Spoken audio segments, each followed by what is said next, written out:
তবলিগ একটাই একটাই একটাই।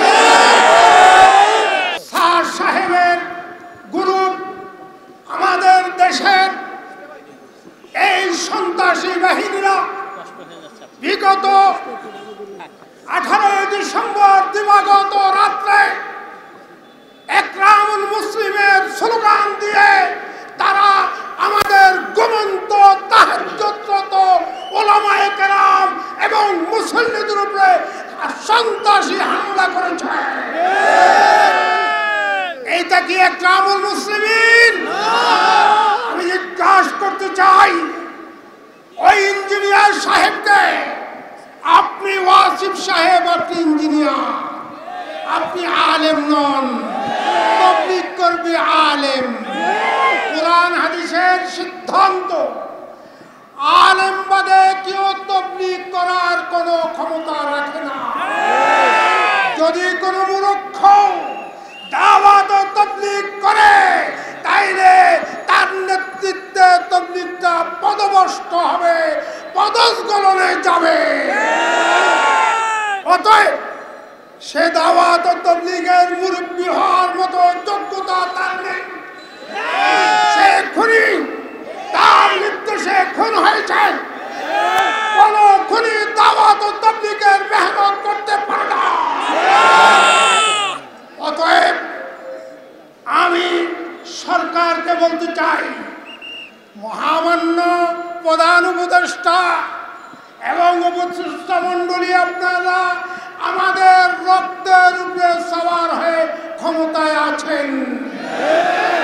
এই দেশের আলেমুলামারা 13 সালে রক্ত দিয়েছে, 18 দিয়েছে, 21 দিয়েছে, 24 দিয়েছে।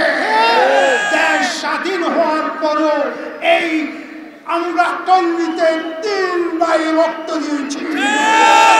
তাই আমাদের রক্তের সাথে গাদ্দারি করবেন না। বৈষম্য দূর করার জন্য এসেছেন। তবলিগের মধ্যে 2 ভাগ করা, এটা বৈষম্য।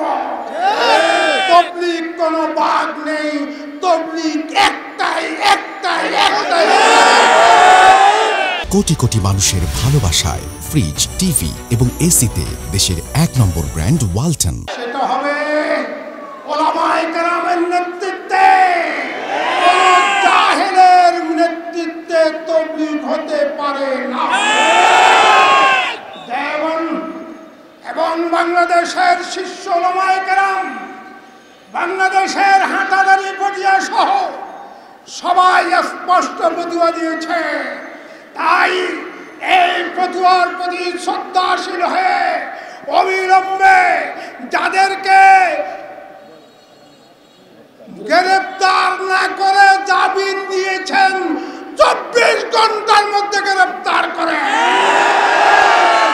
অন্যথায় তাদের জামিন যদি বাতিল না করেন, অন্যথায় কোন কঠিন কর্মসূচি যদি উলামায়ে কেরাম হাতে নেয়, এর যদি কোনো পরিস্থিতি সৃষ্টি হয়, এর দায়িত্ব ইউনূস সাহেব আপনাকে নিতে হবে। বন্ধুরা আমার, পরিষ্কার কথা আমার, তবলিগ কোত্থেকে হয়? মসজিদ থেকে। বাংলাদেশের সকল মসজিদ উলামায়ে কেরামের আন্ডারে, নিয়ন্ত্রণে। তাহলে নিয়মতান্ত্রিক ভাবে, গণতান্ত্রিক ভাবে, গণতন্ত্র হিসাবে দেশে গণতান্ত্রিক সরকার আসবে। যারা নির্বাচনে বেশি আসন পাবে তারা সরকার গঠন করবে, তারা দেশ চালাবে। আমাদের দেশে মসজিদগুলো আমাদের উলামাদের হাতে, তবলিগ আমাদের হাতে। অতএব গণতন্ত্রের প্রতি শ্রদ্ধাশীল হয়ে সকল মসজিদে শুধু একমাত্র উলামায়ে কেরামের তত্ত্বাবধানে তবলিগ চলবে, আর কোন তবলিগ চলতে দেওয়া হবে না।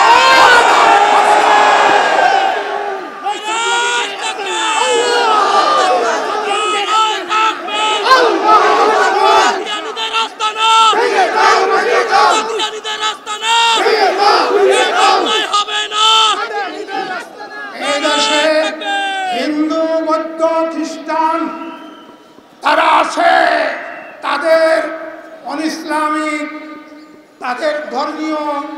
শাসন মোতাবেক তারা চলে, কিন্তু কাদিয়ানি গোলাম আহমদ কাদিয়ানি তারা মুসলমান, তারা মুসলমান নাম ধারণ করে এই দেশে কোনো কাজ করতে পারবে না।